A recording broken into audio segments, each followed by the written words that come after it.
Hi everyone, welcome to Booster Tutor. I'm Brandon, and in preparation of Amonkhet pre-release, we're going to do our top 10 common uncommons for white. Starting with number 10, Ret Crop Spearmaster. This is 2 and a white for a 3/1 human warrior.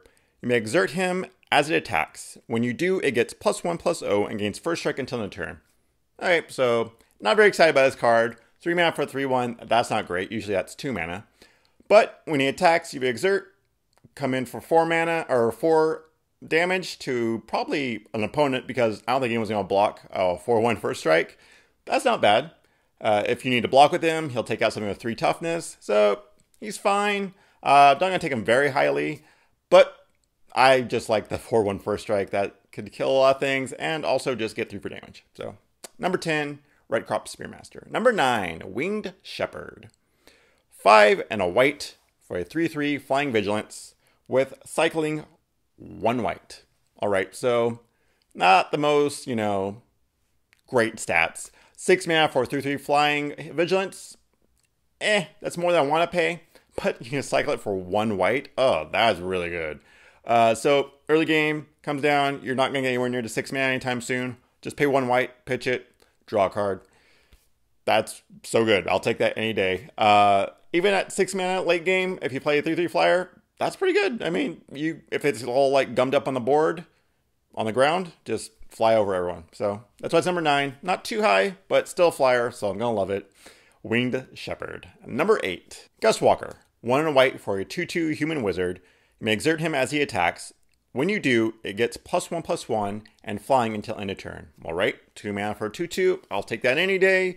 The fact that late game, whenever it's just gummed up on the ground, you can exert him, go over everybody for 3 damage. Yeah, I'll take that. Yeah, it's every other turn, but 3 damage in the air is still 3 damage in the air and pretty good.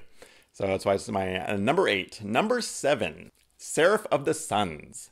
5 white for a 4/4 flying indestructible angel.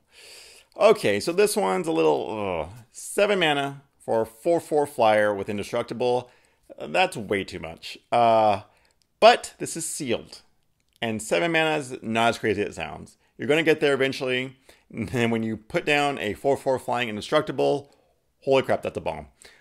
There's just no way to remove it except for exiling or counters. Yes, there's a counter theme, but I mean, they're going to be taking a lot to try and get rid of this. It blocks for days. If you're just falling behind, it wrecks through things, just flying over everything. It's really good. It's just that mana cost is so high. But it's sealed, so it's still number 7, Seraph of the Suns. Number 6, Trueheart Duelist. 1 and a white for a 2/2. Trueheart Duelist can block an additional creature each combat. Embalm, 2 and a white. Okay, so 2 mana for a 2/2. Like I said, I'll play that for days. The fact that it can block 2 creatures, really good. Probably means it's going to die, but guess what? It has Embalm, so it's going to come back. So this thing just trying to get your opponent, trying to get through to hit you, it just protects you for 2 turns, and that's really good. Just sets up for you to play bigger creatures and maybe just outclass them eventually. So I like him, just because he's so efficient at blocking. And hey, if you need to attack with a 2/2, you can do that too. So number 6, Trueheart Duelist. Number 5, Tall Crop Elite. 3 and a white for a 2/2 flying bird warrior. You may exert it as it attacks. When you do, creatures you control get +1/+1 until end of turn. Ooh, I like this. There's a little bit of a token theme, I would say, with this in white. It's kind of hard because not many commons make too many tokens, but there's still a token theme. They kind of want you to go wide. The fact that you can go wide and then this gives all your creatures +1/+1, so good. It reminds me of, what is the creature from, I think it's Aether Revolt, where it's like a 5-drop. When it comes into play, all your creatures get +1/+1, and that was a great common. This one, still great. 4 mana for a 2/2 flyer is not super good, but its ability is just so good. So that's why it's number 5. Number 4, Fanbearer.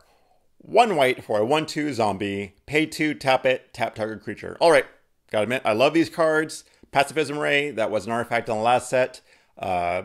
Cost 1, pay 2, tap target creature. So this is on a creature, which makes it a little bit more fragile. But I mean, I'm still gonna play this for days. Just it comes down turn 1, and just you keep tapping down their best creature if you need to. Sometimes you don't need to, or sometimes you just want to keep that mana open to play something. because 2 mana is kind of costly, but late game it's just gonna like wreck their best creature. I love it so much. It's like Gideon's Lockkeeper 2. I love that. That only costs 1 to do its ability, but still, this is still a great card. That's why it's number 4, Fanbearer. Number 3, Compulsory Rest. 1 and a white for an enchantment aura, enchant creature. Enchant creature can't attack or block. Enchant creature has pay to sacrifice this creature, you gain 2 life. Pacifism, always great. This one has a little bit of a downside in the fact that they can just pay to get rid of their creature and they get 2 life. 2 life doesn't matter much, but if you put on a Embalm creature, that kind of sucks because then they can just embalm it back. It's always susceptible to like bounce and stuff, but I mean, it's white removal basically. You're going to play this, you just put it on a non-embalmed creature and it basically works the same as Pacifism, and I love Pacifism. So that's why it's number 3, Compulsory Rest. Number 2, Oketra's Attendant. 3 white for a 3/3 bird soldier with flying, cycle 2, and embalm 3 white. Wow. So 5 mana for a 3/3 flyer. Yeah, I'll play that. You can early game cycle it to draw a card. Cool. And then embalm it later on for the same mana as its casting cost. So if you want to cast it on turn 5, make the creature, it dies, you get to cast it again for 5 mana. Just so many things you can do with it. Well, man, only like 2 things you can do with it, but they're really good things. Really like this card. Just a great like curve topper in white. Just you want multiples of like 2, I'll take 3. Why not? Yeah, just so good. Really like this card. That's why it's number 2, Oketra's Attendant. And our number 1, of course, is Cast Out. 3 and a white for an enchantment with flash. When it enters the battlefield, exile target non-land permanent an opponent controls until Cast Out leaves the battlefield, cycling 1 white. Alright, so first off, you're never going to pay that cycling cost. I mean, unless you're like dying for mana because you kept a 1 mana hand, you idiot. Yeah, you're not going to play this. You're not going to cycle it, I mean. You'll always play this. It's basically Oblivion Ring with flash, and it's really good. Like, it's just unconditional removal unless they get rid of the enchantment, which they do. Hey, more power to them. They sideboard some enchantment hate. But yeah, it's always like these spells are number 1. The Oblivion Rings or the, what was it, the Thopter Arrest. Always so good. So there we go. White, very white, of course. It's got a token theme and has some great flyers. I would definitely go for the flyers and sealed over tokens and going wide and like trying to aggro out or anything like that, because just flyers win you the game no matter what, and white's so good with them. All right, so if you want to follow me on Twitter, booster_tutor, and see you next draft.